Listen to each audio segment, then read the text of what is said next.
안녕하세요. 김어준입니다. UAE 논란의 실체가 밝혀졌습니다. 이명박 정부 시절 김태형 전 국방장관이 UAE와의 비밀 군사 협정을 실토했습니다. 유사시 한국군 자동 개입을 약속했다는 겁니다. 비밀리에 한 이유는 섣불리 국회로 가져가면 안 될 것 같아서. 자동 개입까지 약속한 이유는 어차피 UAE는 전쟁이 일어나지 않는다라니까. 또 실제로는 국회 동의 없이는 파병할 수 없으니까. 이건 한마디로 미친 짓입니다. 헌법상 국회 비준이 필요한 조약을 몰래 협약 형태로 체결해 국회와 국민을 속였고 또 실제로는 국회 비준 없인 파병할 수 없는 것인데도 협정을 맺어 UAE에게도 사기를 친 거죠. 더 황당한 건 이 일을 자신이 책임지고 했다는 태도입니다. 1400년 넘는 순위 시아파 갈등을 자기가 해결할 수 있습니까? 중동 정쟁을 자기가 막을 수 있답니까? 뭘 어떻게 책임집니까? 그리고 대통령은 몰랐다는데 이게 말이라도 되나요? 군 통수권자인 대통령도 모르게 군의 파병을 결정합니까? 그건 구태타죠. 도대체 말이 되는 소리를 해야죠. 국가 안보를 그렇게 중요하게 생각하는 보수 정당, 보수 매체들은 이 사태에 뭐 하고 있습니까? 이명박 전 대통령과 그 시절 국방장관들 모두 국정조사하자고 발칵 뒤집어져서 뒤로 나자빠질 일 아닙니까 이거? 다들 어디 갔나요? 김어준의 궁금증이었습니다. 시사인의 김은지입니다. 네. 저는 이 뉴스가 아주 폭포처럼 쏟아질 줄 알았어요. 근데 뉴스가 별로 없어요. 이게 좀 말도 안 되는 상황이거든요. 다른 거 하기 전에 이 얘기부터 해야 되겠어요. 임기가 1년 3개월 정도 됐거든요. 김태형 장관이. 네, 국방부 장관 시절에요. 네, 자기 임기가 뭐 100년도 아니고 군 통수권자도 아니고 일개 장관이 이거 어떻게 다 책임져요. 말도 안 되는 소리. 일개 장관이 국회에 거짓말하고 국민도 속이고 상대 국가한테도 사기를 치고 그걸 또 군 통수권자인 대통령도 모르겠다. 이걸 믿으라는 겁니까? 이게 말이 되는 소리예요? 아니, 군대를 보내게 되면 군 통수권자가 하는 거죠. 그것도 국회도 통과해야 돼요. 이걸 어떻게 대통령도 모르게 했다. 이 말을 믿으라는 건지. 제가 보기엔 김태형 전 장관이 독박을 쓰는 걸로 시나리오가 마련된다 본데 말도 안 되는 거예요. 그리고 이 모든 게 국익을 위해서 그랬다. 국익이 뭡니까? 돈이네요, 돈. 여기서 말하는 국익은.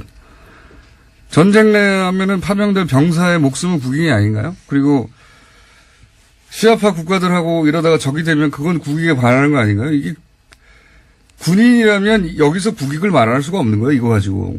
여기서 돈 버는 게 군인하고 무슨 상관이 있습니까?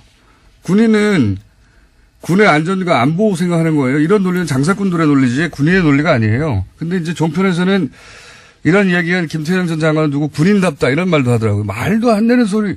보수가 어머 사격을 해주기로 했나 본데 혼자 독박을 쓰고 웃기지도 않는 소리입니다. 이건 정말.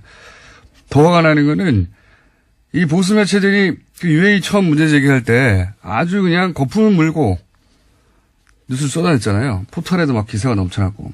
근데 지금 이렇게 엄청난 일이 벌어졌는데 조용해요. 네. 아주 비관합니다. 지금 미디어 환경이 이런 수준입니다. 전 아침이면 기사가 아주 폭포수좀 쏟아질 줄 알았더니 없어요. 예. 아주 나쁜 놈들. 첫 번째 뉴스가 뭡니까? 네. 먼저 이 소식부터 전해드리겠습니다. 어제 남북 고위급 회담에서 북한 대표단의 평창 동계올림픽 파견 등이 합의됐습니다. 또 군사적 긴장 상태를 해소하기 위해서 군사당국 회담을 개최한다는 데도 합의했습니다. 남북은 이런 내용을 포함한 3개 항에 공동보도문을 채택했습니다. 이건 또 해설은 저희 정세현 전 장관이 또 기다리고 계시기 때문에 그때 자세한 해설을 들어보도록 하겠습니다. 하여튼 뭐 예상보다 빠른 속도로 이것저것 합의되고 있다. 물론 뭐 아직 합의되지 않고 있는 부분도 있고 그거 걸림돌이 되는 부분도 있겠죠. 이제 군사적 문제라든가 이런 건. 네, 그래서 2차 고위급 회담의 개최 시기와 장소 등은 추후 판문점 연락 채널을 통해서 협의하겠다라고 밝힌 바가 있습니다. 알겠습니다. 정세현 장관과 함께 의미나 내용을 짚어보기로 하고요. 자세한. 관련 뉴스가 또 있는 게 있습니까? 예, 북한이 어제 남북고위급 회담에서 서해군 통신선을 개통했다라고 밝혔습니다. 그러면서 이는 최고 수뇌부, 그러니까 김정은 북한 노동당 위원장의 결심에 따른 것이다라고 설명했는데요. 서해군 통신원이 복원된 것은 1년 11개월 말입니다. 2016년 2월 달에 개성공단 가동 중단 때 판문점 연락관 채널과 함께 끊긴 바가 있습니다.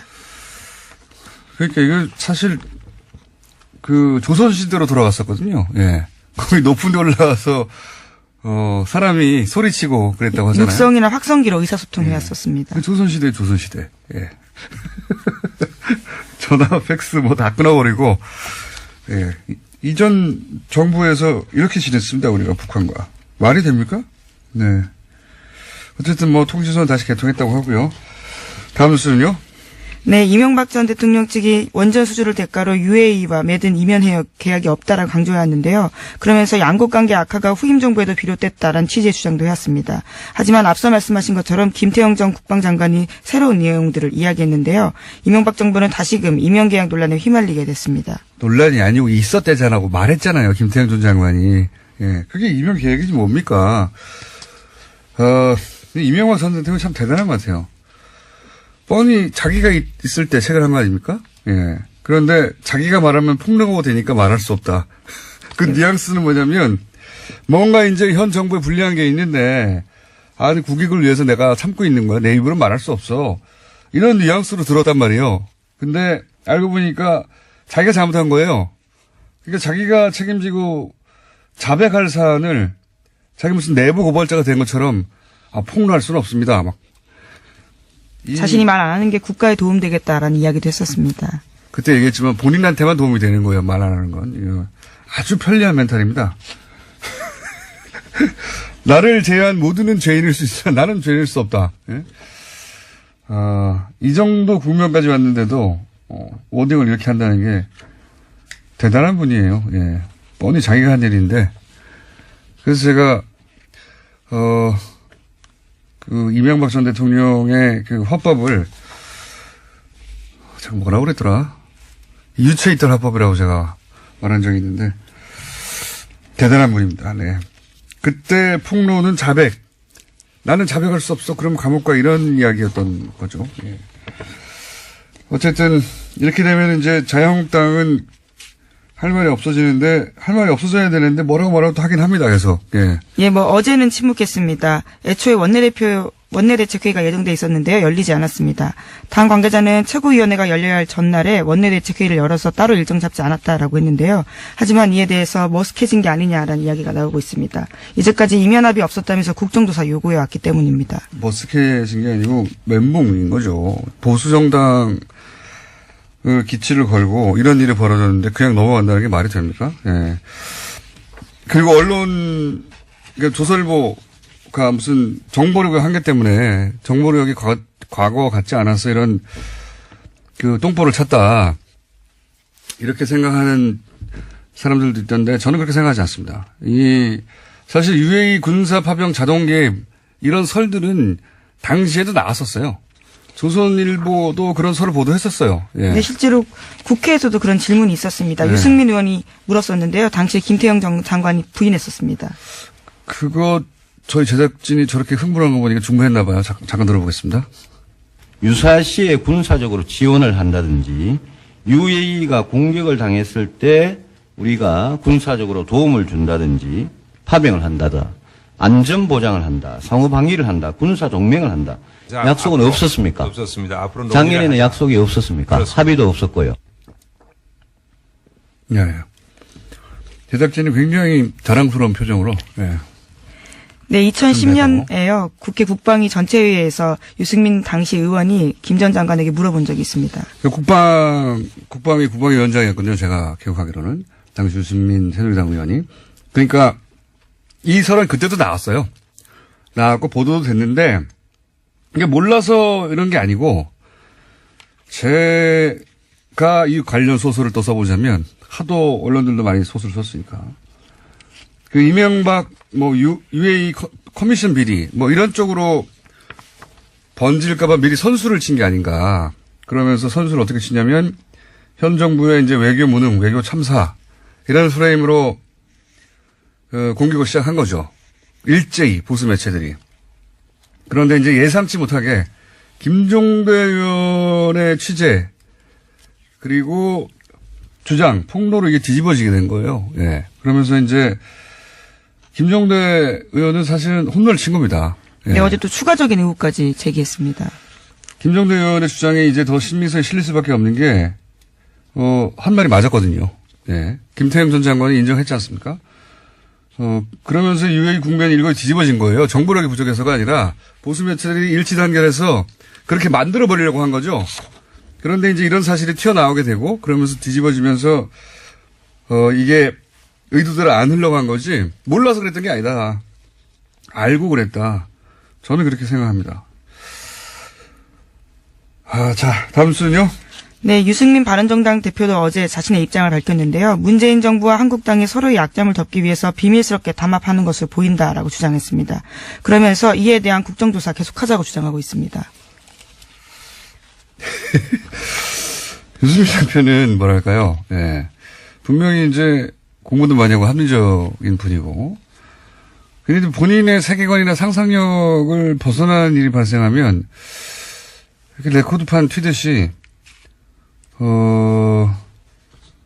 이런 발언을 가끔 해요. 이렇게 갑자기 정부하고 한국당이 담합을 했다.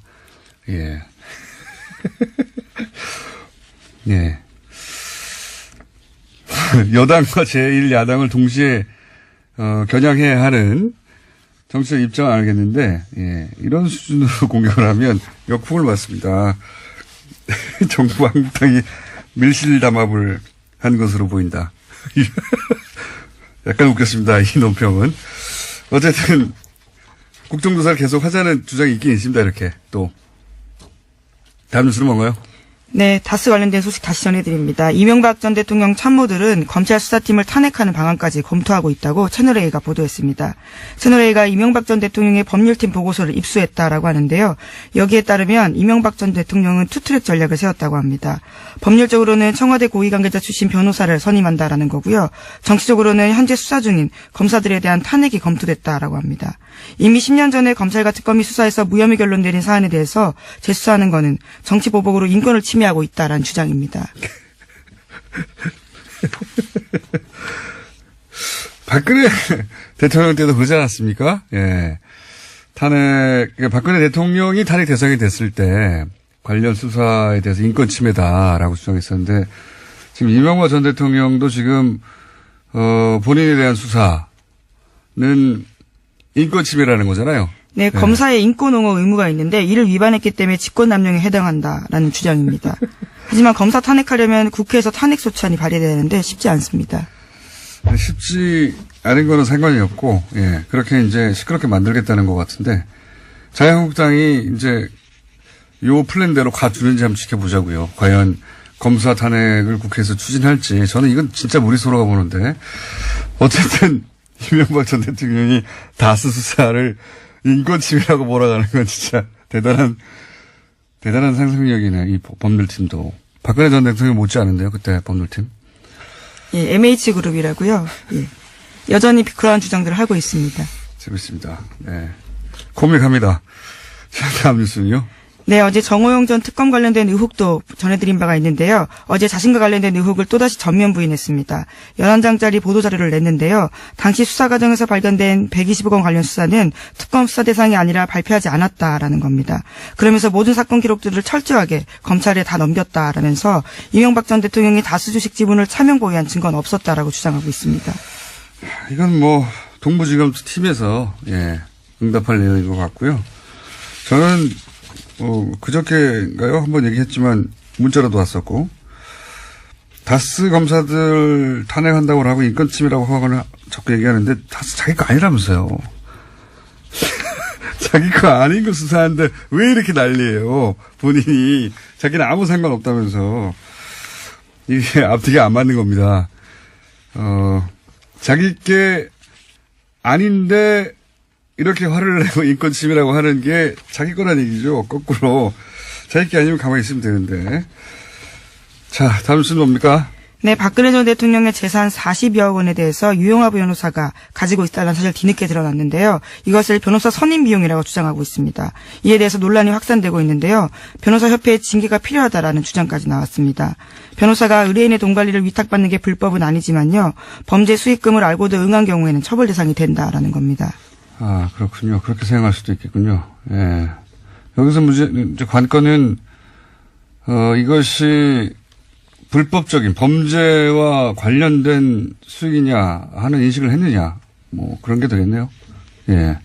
하여튼 그런 쟁점도 또 있습니다. 다음 뉴스는요. 네, 국정원 특수활동비 관련된 재판이 어제 처음 시작되는데요. 문고리 3인방 비서관인 이재만 안봉근 씨에 대한 재판입니다. 어제 법정에서는 자세한 진술들이 좀 나왔는데요. 뇌물 전달자로 지목된 이현수 국정원 전 기획조정실장이 검찰 조사에서 한 진술입니다. 2016년 9월 달에 국정농단 사태가 터졌을 때 국정원 특활비 상납이 잠깐 중단된 바가 있습니다. 이에 대해서 안봉근 전 비서관이 박근혜 전 대통령이 추석 명절을 앞두고 금전적으로 힘들어한다라고 이야기하니까 이현수 전 실장이 2억 원 줬다라는 건데요. 그러면서 안 전 비서관이 다시 연락해와서 VIP가 흡족해하면서 우리 사정을 국정원에서 챙겨주는 것이냐라고 말했다고 합니다.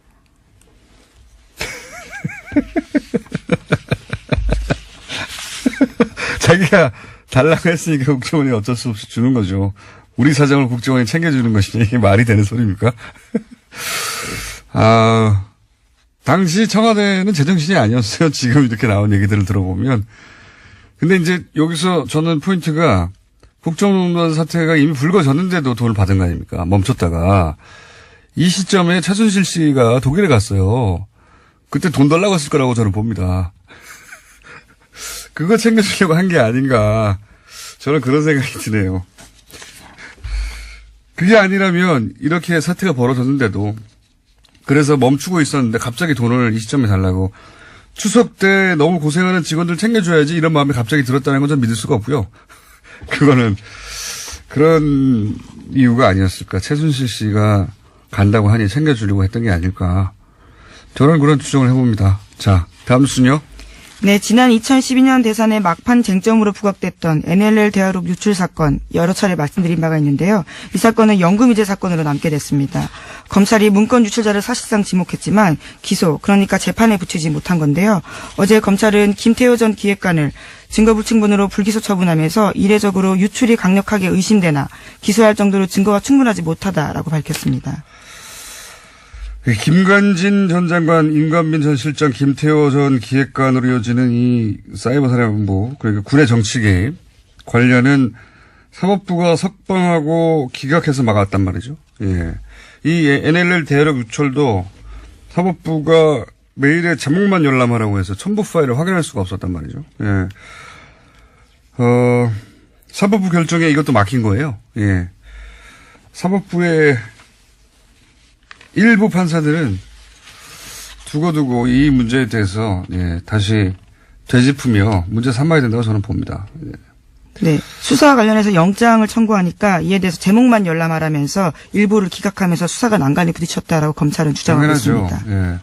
파일이 넘어간지를 확인해야 되는데 매일 제목만 보라고 하는 게 무슨 소용이 있습니까? 내용도 못 읽고 첨부도 확인도 안 하고. 말도 안 되는 건데. 그런 일이 있었고 그래서 이 수사는 이제 막혔습니다. 예. 공소시효도 끝나버렸고요. 그래서 이제 연금이체라고 하는 건데, 연금이체는 아니고 유출한 거죠, 여기서. 다 아는데 법적으로 처벌하지 못하게 생겼다는 거죠. 자, 오늘 여기까지 해야 될 것 같습니다. 시간이 다 돼서. 네, 그러시죠. 네, 허락해 주셔서 감사하고요. 예. 시사인의 김은지였습니다. 감사합니다. 남북 고위급 회담이 열렸죠. 네, 여기서 합의한 내용들이 좀 있습니다. 정세현 전 통일부 장관 전화 연결해서 짚어보겠습니다. 안녕하십니까, 까칠한 장관님? 예, 안녕하세요. 너무 자주 나오는 것 같아요. 너무 자주 불러내는 것 같아요. 근데 이제 대목이지 않습니까? 지금 공동 보도문이 나왔는데요. 이 내용은 보셨죠? 봤습니다. 예, 이거가 이제 전문가가 보기에는 이게 잘 된 겁니까? 좀 해설해 주십시오. 총체적으로는 잘 됐죠. 우선 올림픽 선수단 대표단 참가하는 문제는 실무 회담을 하기로 했으니까 그건 앞으로 이어져 나갈 거고, 예. 그다음에 군사회담을 하기로 합의를 했습니다. 군사회담은 우리가 작년 7월 17일 날 제안했던 거죠. 예. 이제 비로소 시작이 되는 건데, 적십자 회담은 지금 거론되지 않은 건 조금 아쉬운 점이 있지만, 그래도 한술밥에 첫 술에 배부를 수 있습니까? 그 다음에 또, 앞으로도 고위급 회담을 필요하면은 또 열기로 했으니까, 예. 남북 간의 대화의 어떤 모멘텀은 지금 확실하게 조성이 됐다. 이렇게 봐야죠.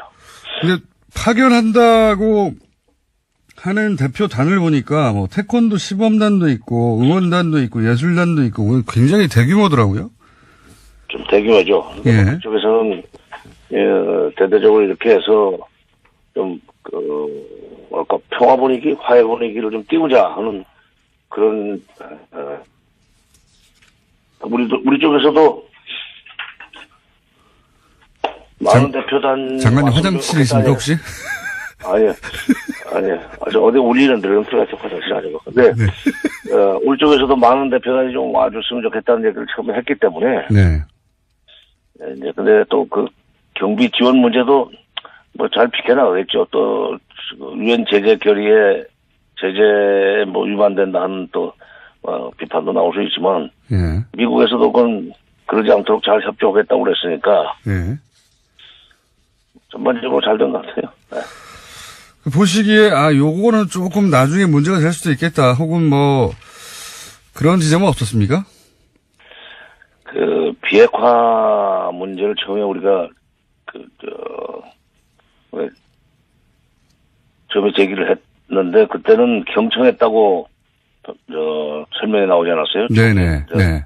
첫 회담에서는. 예. 근데 마지막에 아마, 종결회의. 예. 마지막 끝나는 그때 저쪽에서 강력하게 막 반발을 했다. 이제 소식들이 흘러나오고 있는데 아마도 평양에서 모니터링을 하고 있던 평양 그 지도부에서 예. 마지막에 종결회의에서 강력하게 문제 제기를 하라 하는 쪽지가 들어왔을 거예요. 쪽지가 아니라 그때는 전화죠. 전화로 지시가 왔을 거예요. 지금 남부 고위급 회담은 평양과 지금 청와대 각각 실시간으로 전송이 되는 거죠.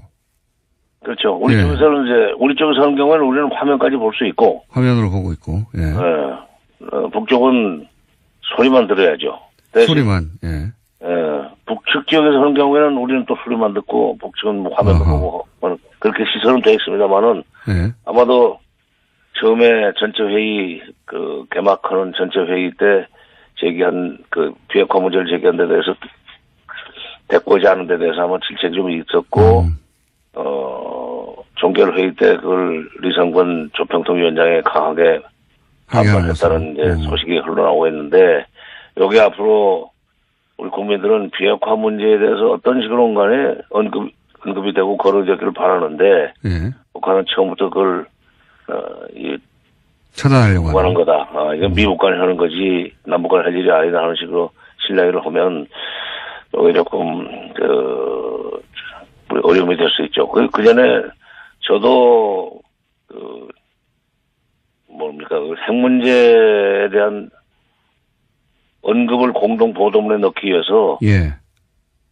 합의문 만들 때, 공동 보도문 합의할 때, 전체 협상 시간에 한 4분의 3 정도는 그쪽에다 할애를 했어요. 그래봐야 아주 긴가민가 내지는 아주 포괄적인 그런 표현밖에 그러내지 못했지만, 이게 앞으로, 애매길 거립니다.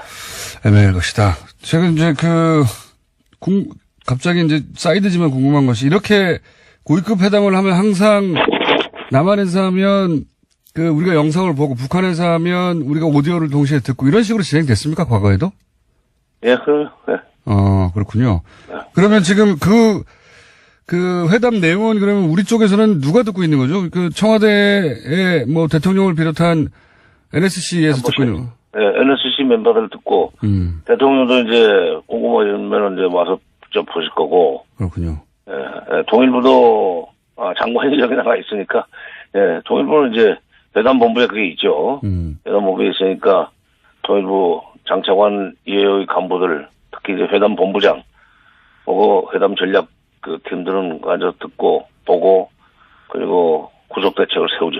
중간중간에 그러면 뭐 연락이 가서 그건 이런 식으로 정리하라든지 그건 이렇게 하라든지 그런 지시가 내려오기도 합니까? 겪어보셨으니까. 예, 우리는 잘 안 해요. 그걸. 우리는 잘 안 하는데.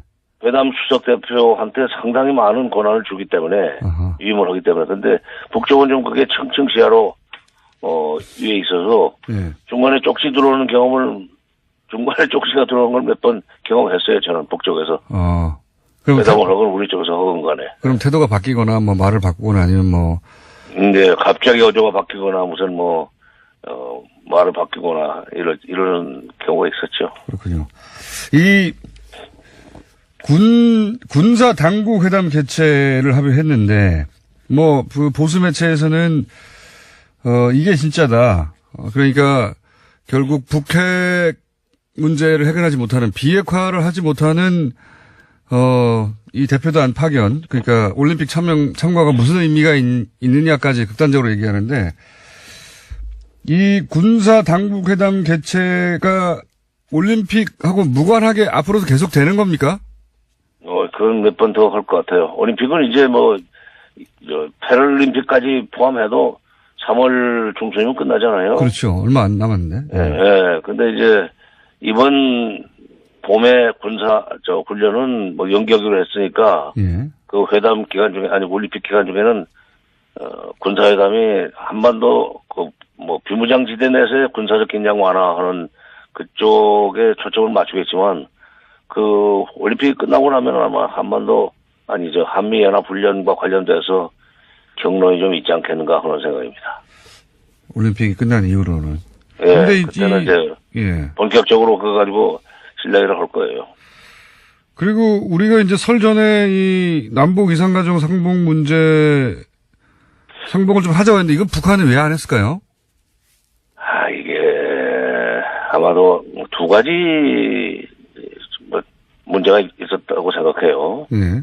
우리가 제안을 했는데 이게 합의를 못한 것은 작년에 벌써 작년 됐군요. 작년에 이산가족 상봉 문제를 이제 협의하기 위한 적시자 회담을 제안하니까 왜 중국의 유경 식당 종업원 13명인가? 네네. 그 문제를 거론하고 나오지 않았어요? 북쪽에서. 예. 이산가족이다.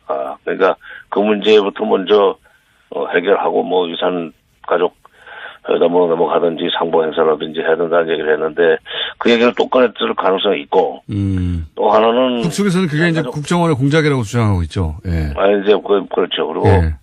또 하나는 이제 이산가족 상봉하려면은 장소가 이제 금강산으로 한정돼 있어요. 거기다 상당히 많은 돈을 들여가지고 우리가 이산가족 면회 시설을 해놨거든요. 그렇죠. 시설 설치해놨거든요. 그러니까 그 전에도 거기서 만났기 때문에 이산가족 상봉하려면 금강산 들어가야 되는데 금강산 들어가는 문제를 들어가는 걸 계획해서 북쪽에서는 금강산 관광 재개하고 연계시키려고는 그런 계획을 가지고 있죠. 2년 전에도 벌써 2년 됐구나. 2년 전에도 그 문제 때문에 결렬되지 않았어요. 차관급 회담이. 그러니까 이번에 금강산 관광과 이산가족을 연계하느냐. 그다음에 이산가족 상봉 행사 전에 식당 여종업원 문제를 어떻게 할 것이냐는 것 가지고 접점이 만들어지지 않으면 공동 보도문에는 못 들어가죠. 이번에 그것 때문에 시간 좀 걸리지 않았나 생각이 들어요.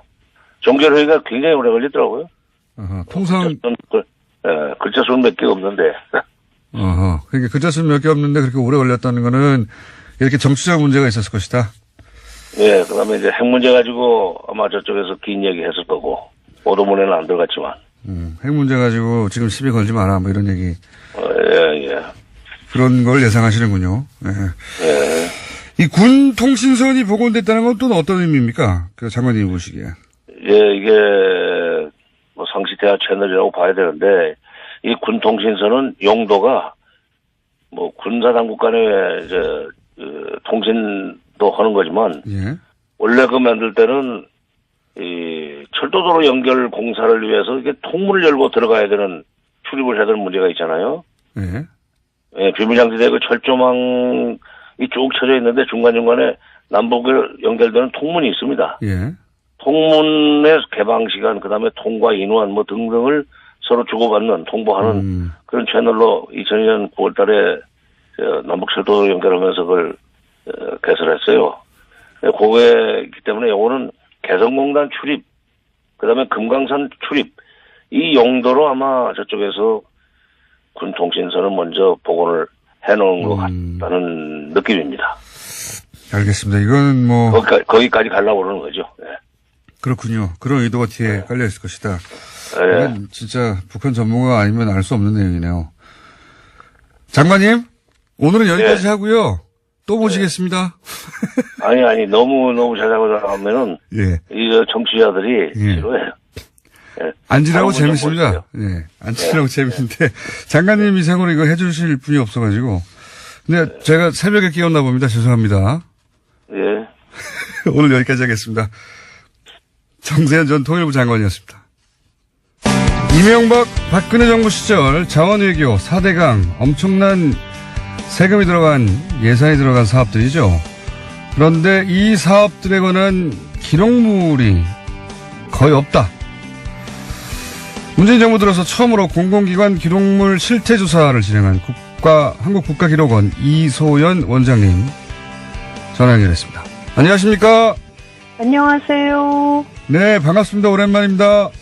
예, 보고 싶었습니다. 네. 그러니까 못 보지만. 네, 기억하실지 모르겠는데, 작년에 뉴스공장에 출연하셔가지고, 박근혜 정부 시절 청와대 문서 관리 엉망이다. 예. 그런 얘기를 해주셔가지고, 큰 웃음을 주셨었는데, 그런데 국가기록원장에 취임하셨더라고요. 일단 축하드리고요. 고맙습니다. 공무원이 아닌 민간인이 수장이 된 건 처음이라고 제가 들었는데 맞습니까? 맞습니다. 46년 만에 처음입니다. 대단한. 그런데 민간인이 수장이 됐으니까 그 공무원들의 시각이 아닌 민간인으로 꼭 하고 싶었던 일들 평소에 전공의도 하셨고 그런 일들이 있었지 않았겠습니까? 제일 중요한 게 국가기록원에 대한 정부와 국민의 신뢰를 회복하는 것. 회복이라 그러면 뭐 옛날에 굉장히 가졌다가 뺏긴 것 같은데 그 신뢰를 쌓을 틈이 없이 지난 10여 년간 이런저런 일을 겪으면서 예. 무너졌거든요. 예. 그걸 세우는 게 제가 꼭 하고 싶은 일입니다. 예. 신뢰를 다시 저기다 맡기면은 되겠다. 정부 입장에서는 청와대도 그렇고 각급 공공기관도 그렇고 우리의 소중한 업무로부터 만들어진 기록을 잘 많이 생산해서 저기다 맡기면은 잘 관리해 주겠구나라는 믿음이 필요하고요. 아무데나 막 확 까주고 죄송합니다. 깐다는 게 또 나왔는데 어쨌든 뭐 지네 정권이나 뭐 힘 있는 사람이 요구하는 대로 막 휘둘리면서 다 내놓겠다 싶으면 누가 기록을 생산해서 주겠어요. 그렇죠. 예. 또 국민들 입장에서는 저 기관은 어쨌든 이런저런 큰 힘이 있어도 휘둘리지 않고 더 많은 기록이 생산되도록 뭐 이렇게 촉구 뭐 지원도 하고 감사 감독도 하고 그렇게 해서 잘 만든 기록을 잘 넘겨받아갖고 관리하고 있다가 그 내용 그대로를 법적으로든 문화적으로든 진본으로 인정할 수 있는 상태로 잘 관리하다가 국민들이 원할 때 이렇게 내놓을 기관이다라고 하는 그 실력을 또 국민들이 인정해주지 않는다면 뭐 국가에서는 엄청나게 들여서 국가기록원이 기록을 관리하다가 갖고 있던 기록에 대한 뭐 요청이 있을 때 뭐 이렇게 내놨는데 그게 원본이냐 니네 이거 고쳤지 니네 실력 없어갖고 이거 변경되도록 허용했지 이렇게 믿으면은 뭐 일하는 의미가 하나도 없는 거죠. 자, 원장님. 그런데 그 문제의식은 잘 알겠습니다. 네. 그런데 이제 국가기록원이 그동안 일을 잘 했는지 혹은 더 나아가서 공공기관들이 제대로 문서를 그런 기준에 맞게 생산했는지를 확인하기 위해서 최근에 자원외교 관련된 그리고 4대강 관련된 그리고 세월호 관련된 기록물이 어떻게 관리되고 있는지 실태조사를 하셨다고 제가 들었는데 어제 발표했습니다. 네. 국가가 왜 쪽 국무회의 상정되면서 왜 이쪽 그 기록물 관리가 제대로 되고 있는지 조사하기로 결정하신 겁니까? 애초에? 사실은 이런 일은 국가기록원이 그동안 계속 해온 일이에요. 공공기록물 관리법 19조에 보면 중앙기록물 관리기관의 장, 다시 말하면 국가기록원장입니다. 국가기록원장은 공공기관 기록물의 관리 상태를 정기적으로 또는 수시로 점검하여야 한다라고 하는 조항이 법에 있고요. 이 조항을 구체화하는 시행령의 별표 1에 보면 특히 주목해서 지도감독해야 될 기록물이 어떤 거냐 하면 300억 이상의 국가 예산이 투입되는 주요 정책 사업. 300억. 그다음에 그다음에 국민적인 관심사가 모이는 사업. 그다음에 이제 이게 한 장짜리 굉장히 많은 조항들이 있는데 그중에 요 세 가지에 밀접한 관련이 있는 내용을 제가 말씀드리는 거죠. 국토의 형질을 변경시킬 정도의 대규모 공사 사업. 이런 것들이 들어있습니다. 그럼 4대강에 딱 맞는 거네요. 그렇죠? 그렇죠. 그러니까 이런 거를 저희가 법에 따라서 했어야 되고 그동안 사실 안 한 것은 아닌데 국가기록원 직원이 행안부 직원이 3,000명인데 국가기록원 직원이 320명이에요. 예. 굉장히 큰 조직임에도 불구하고 저희가 이 법 조항에 따라서 지도 감독해야 되는 수시 점검해야 되는 정기 수시 점검해야 되는 대상 기관이 1,500개입니다.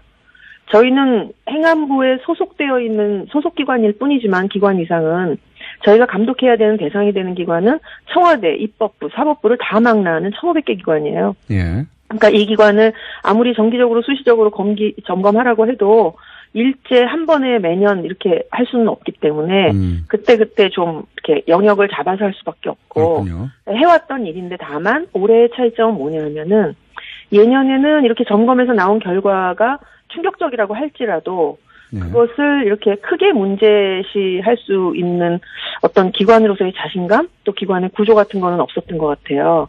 아무래도 행정직 문화 안에서는 일을 크게 키우기보다는 좀 조용히 자연스럽게 무마하는 이런 업무 관행이나 문화가 있기 때문에 원장님 오셔서 자신감 있게 이렇게 빵빵 터뜨리시는 거군요. 한마디로. 그렇죠. 사실 업무 자체는 제가 와서 한 게 아니에요. 저는 11월 29일 날 발령을 받았고 이 점검은 작년 원장님 알겠습니다. 그 사항은 다 알겠는데 시간이 다 지나가고 있어서 중요한 내용. 그래서 실태 조사를 하셨어요. 하셨더니 했어요. 예를 들어서 자원외교에 33조가 들어갔는데 구체적으로 석유공사 같은 경우에는 뭐 2조짜리가 4조짜리를 변했는데 300억 이상만 돼도 문서를 자세히 생산해야 되는데 이 관련 문서가 없더라 이런 발표가 있었는데. 그렇죠.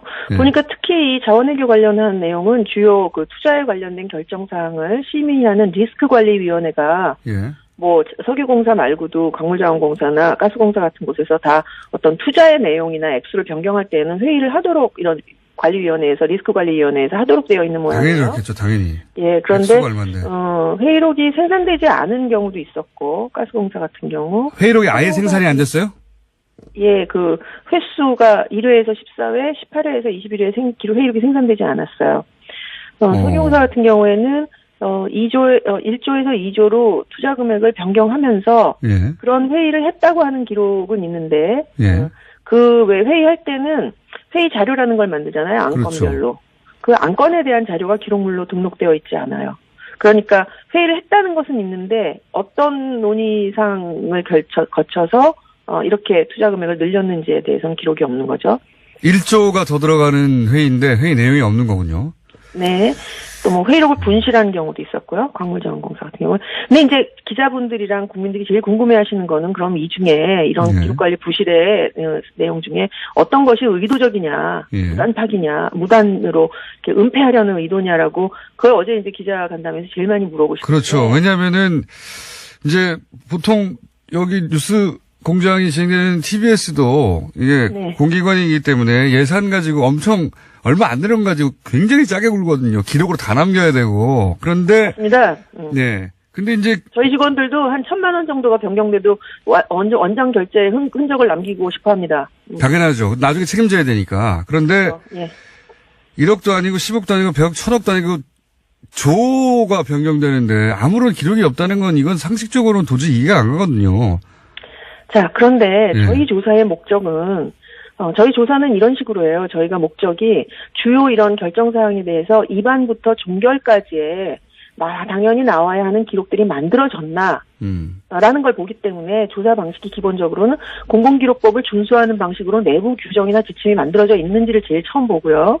만들어져 있는 내부 규정과 지침에 따라서 기록을 생산하고 등록하고 관리하였는지를 보는 거예요. 그러니까 그 기록에 담겨져 있는 내용이나 있었어야 되는 기록에 담겨져 있었어야 되는 내용이나 아니면 이것이 어떤 의도를 갖고 파기되었는지에 대해서 조사할 수 있는 권한도 없고 그런 걸 밝혀낼 수 있는 조사 방식도 아니에요. 그렇기 때문에 저희의 후속 조치가 각종 그 감사 기관들에게 감사 요청을 하는 거죠. 기관의 시정 조치뿐만 아니라 그러니까 기록관리 감사라고 하는 거는 과거에 벌어진 일을 밝히는 내용이라기보다는 앞으로 벌어질 일들에 대한 기록을 더 철저하게 만들면서 이해했습니다. 가도록 하는 그런 내용입니다. 자, 그건 이해했고요. 네. 이해했고 충분히. 그러니까 국가기록원이 근데 잠깐 마지막에 끝나기 전에 저한테 예. 잠깐 시간 주셔야 돼요. 대반전 뉴스 있습니다. 아, 그래요? 네. 수사기관이 아니기 때문에 국가기록원은 규정을 준수했는지 확인하고 그리고 감사원에 감사를 요청한다든가 이렇게까지밖에 할 수 없는 한계는 이해했고요. 근데 이렇게 조사를 쭉 하다 보니 네. 그러니까 책임 회피를 위해서 누군가 고의로 없앴을 가능성 이거는 그냥 개인적인 견해를 있다. 예? 있긴 있을 거다. 있긴 있을 굉장히 거다. 많은 건수를 저희가 발견했어요. 사실 저희가 이제 처음 원장으로 와서 제가 한 일은 아니지만 예. 장관님께 제가 처음 이거 보고를 할 때 장관님이 물어보신 게 그거예요.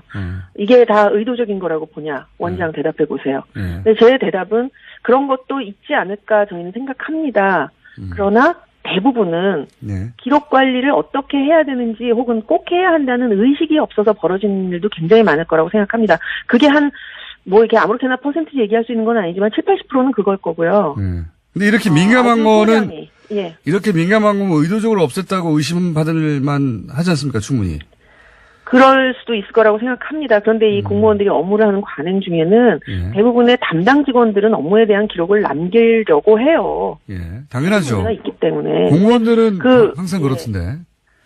의도적 파기 같은 것은 이제 담당 직원들의 범위를 넘어서서 지시 같은 것이 있어야 되는데 그 지시가 남아있기가 어렵잖아요. 알겠습니다. 예, 그리고 사실- 또 하나는 예. 공무원들이 또 요거는 또 이렇게 저도 이렇게 쭉 보면 공무원들 중에 내 업무는 세상에서 제일 중요한 업무니까 모든 기록을 다 남겨야 되고 이거 다 연구야 라고 주장하시는 계열의 분들도 계시고 예. 기록 남겨봤자 문제만 되지 유리할 거 없으니까 가능하면 좀 덜 남기고 알겠습니다. 원장님. 좀 기간도 작게 책정하고 한번 물어보면 워낙 달변으로 길게 계시니까 2분밖에 안 남았기 때문에 반전 알려주세요. 반전. 네, 대반전. 예. 내일 저희도 혁신 TF라는 게 있었어요. 아, 그렇군요. 돌아갔어요. 내부적으로. 네. 예. 기록원이 어쨌든 새로 태어나야 하니까요. 예. 내일 아마 이제 원장은 전임 원장님도 저도 논의에 참여하지 못하는 구조였어요. 좀 독립적으로 활동하기 위해서. 예. 내일 그분들이 기자회견을 하시는데 거기서 이 혁신 과정에서 이제 개선해야 될 점 과거에 있었던 일들을 찾으려고 조사를 하다 보니까 국가기록원의 기록이 하나도 없더라. 그래서 다른데 없는 게 문제가 아니라 국가기록원에도 기록이 없더라. 그렇습니다. 예. 저희가 그래서 기록관리 감사를 당할지도 모르겠습니다.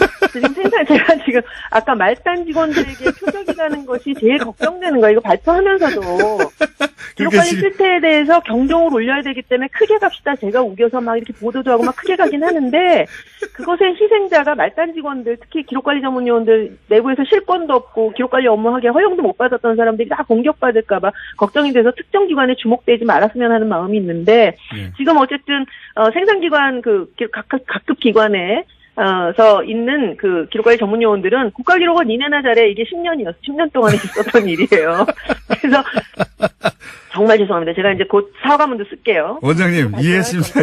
이해했습니다. 그러니까 지금 대반전입니다. 내일 아침에 이제 뉴스로 나옵니다. 네, 국가기록원에서 지금 석유공사라든가 광물자원공사라든가 가스공사 뒤져봤더니 필요한 조단위 돈을 쓰면서도 기록물이 하나도 없더라. 막 이렇게 지적을 하셨는데 오늘 내일 국가기록원 내부 TF 결과가 나오는데 국가기록원에도 TF.